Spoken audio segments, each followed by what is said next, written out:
Olá, meus amores, tudo bem? Feliz Ano Novo! Nesse primeiro vídeo de 2022, eu quero compartilhar com vocês alguns princípios divinos que nós devemos ter em mente ao iniciar novos projetos, algo que vem bem a calhar nesse início de ano. Antes de entrarmos no assunto de hoje, quero pedir que, se você gostar desse vídeo, não esqueça seu like, seu comentário, de compartilhar, porque o seu engajamento ajuda muito a mim que estou começando aqui no YouTube. Bom, a ideia para esse vídeo surgiu quando eu li a Gênesis. Eu tô naquele plano anual de leitura bíblica, então a gente começa com Gênesis e eu comecei a perceber algumas coisas que Deus levou em consideração ao criar tudo que nós vemos. Aqui vale um parênteses para o fato de muitas pessoas não acreditarem na possibilidade de Deus ter criado tudo. Até consideram essa ideia inocente, imatura, até mesmo estúpida. Mas eu, como bióloga, já tive acesso às explicações científicas para a criação do universo, para a evolução de espécies, e aqui eu quero dividir a minha visão com vocês.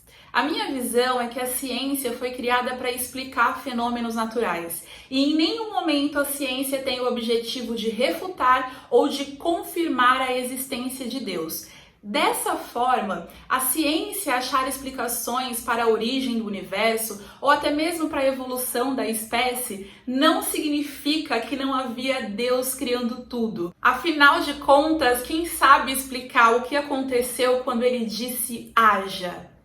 E se foi uma súbita expansão de partículas que deu origem ao universo? A gente não sabe. Então isso, de modo algum, serve para refutar a existência de Deus. E além do mais, a gente tem que considerar que a ciência é algo humano que está sujeito a refutações ao longo do tempo, o que é completamente natural.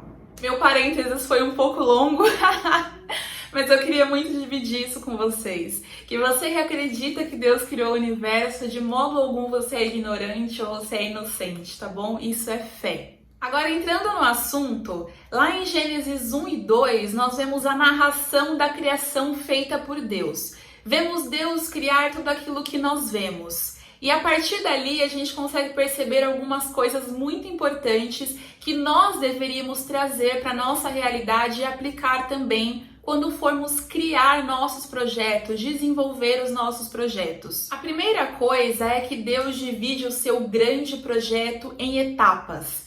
A cada dia ele faz uma coisa diferente. O que nós podemos aprender é que não adianta nós termos um projeto maravilhoso e queremos fazer tudo de uma vez. Eu não sei você, mas eu tenho fé suficiente para acreditar que Deus poderia ter feito tudo de uma vez só. Mas aqui ele está ensinando um princípio. O princípio de que, se nós pegarmos um grande projeto, fica muito mais fácil realizá-lo ou muito mais executável se nós o dividirmos por partes. Então, por exemplo, o que você quer fazer este ano? Qual é o seu grande projeto? Ou quais são os seus 3 principais projetos? Você tem que dividi-lo em etapas para que você faça um pouco de cada vez. E assim, ao final do ano, assim como ao final do 6º dia de Deus, as suas obras vão estar concluídas, o seu projeto estará concluído. Segundo ponto, a primeira ordem de Deus foi para que houvesse luz. A luz ilumina. Nisso nós podemos aprender que nós devemos partir do princípio de que, antes de começar a realmente fazer algo, colocar a mão na massa, nós devemos enxergar as circunstâncias como elas são. Nós devemos trazer luz à nossa situação, porque dessa forma nós poderemos enxergar aquilo que está errado, aquilo que está certo, o que precisa ser corrigido, o que demanda uma ação imediata, o que nós podemos adiar. Então a luz é o princípio para que nós possamos nos contextualizar. E é a partir daí que nós poderemos então desencadear todo o nosso projeto. Mas nós devemos considerar a luz do ponto de vista espiritual também. Mas ao final de contas, o que seria a luz do ponto de vista espiritual? Para responder essa pergunta, eu quero ler com vocês Salmo 119, versículo 105, que diz assim: A tua palavra é lâmpada que ilumina os meus passos e luz que clareia o meu caminho. A palavra de Deus ilumina o nosso caminho. Então, antes de começar os nossos projetos, nós devemos nos alinhar com a palavra de Deus, consultar a palavra de Deus, porque assim a nossa situação vai ficar realmente iluminada. Terceiro ponto, nós devemos ter a ordem correta das etapas. Deus não criou as coisas aleatoriamente. Ele teve um raciocínio para seguir aquelas etapas. E da mesma forma, nós devemos ordenar as etapas para a realização do nosso projeto de um ponto de vista racional. Lá em Gênesis 1, versículo 5, diz assim: Deus chamou a luz dia e as trevas chamou noite. Aqui ele já havia separado a luz das trevas. Mas só no versículo 16 é que nós lemos que Deus fez os dois grandes luminares, o sol e a lua. O maior para governar o dia e o menor para governar a noite. Aqui nós podemos entender que primeiro Deus criou a luz, a separou das trevas e depois ele colocou um governante para cada um. É a mesma coisa de numa construção, primeiro nós fazermos a afiação, fazermos a base para depois colocar uma lâmpada. Então nós devemos estabelecer uma sequência correta de eventos. Quarto ponto, avaliação. Nós temos que avaliar os nossos resultados. A partir do momento que nós executarmos uma etapa do nosso projeto, nós temos que avaliar para saber se está tudo certo, se alguma coisa precisa ser revista, se alguma coisa tem que ser feita diferente. A mesma coisa Deus fez quando ele disse que aquilo que ele tinha feito era bom.